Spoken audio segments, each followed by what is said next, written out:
नमस्कार साथियों।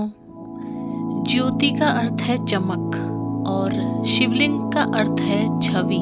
इसलिए एक ज्योतिर्लिंग का मतलब है उज्जवल छवि या चिन्ह के सर्वोच्च भगवान शिव। भगवान शिव के 12 ज्योतिर्लिंगों में भीमा शंकर का छठा स्थान है। यह ज्योतिर्लिंग महाराष्ट्र के पुणे जिले में सह्याद्री नामक पर्वत पर स्थित है।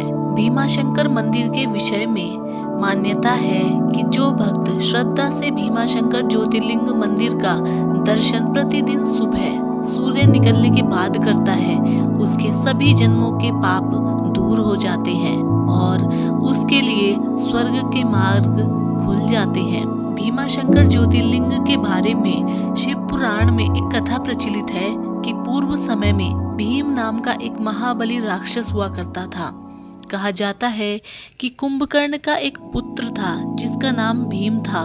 कुंभकर्ण को करकटी नाम की एक महिला पर्वत पर मिली थी।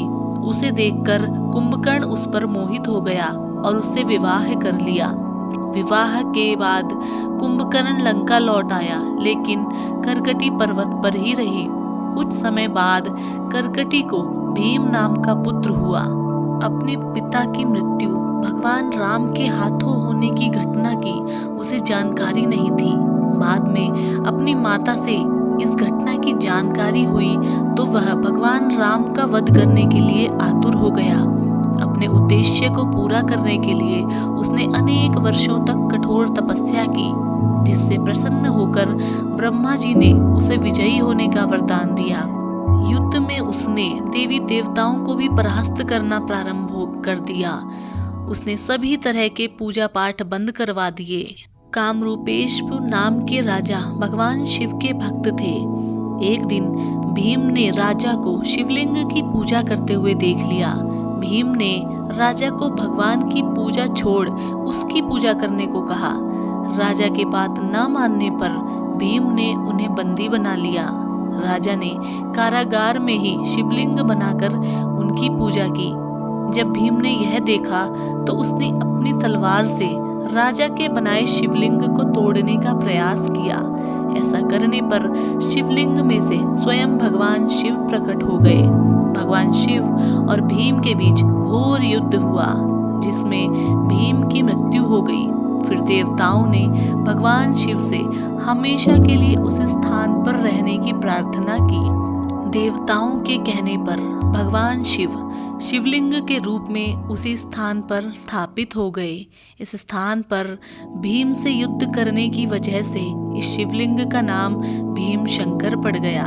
कहा जाता है कि भगवान शिव और भीमा के युद्ध के दौरान भगवान शंकर के शरीर से निकला पसीना भागीरथी नदी में परिवर्तित हो गया। इस ज्योतिर्लिंग के साथ एक और पौराणिक कथा जुड़ी हुई है। यह कथा महाभारत काल की है। महाभारत का युद्ध पांडवों और कौरवों के मध्य हुआ था। इस युद्ध में भारत में बड़े महान वीरों की क्षति हुई थी।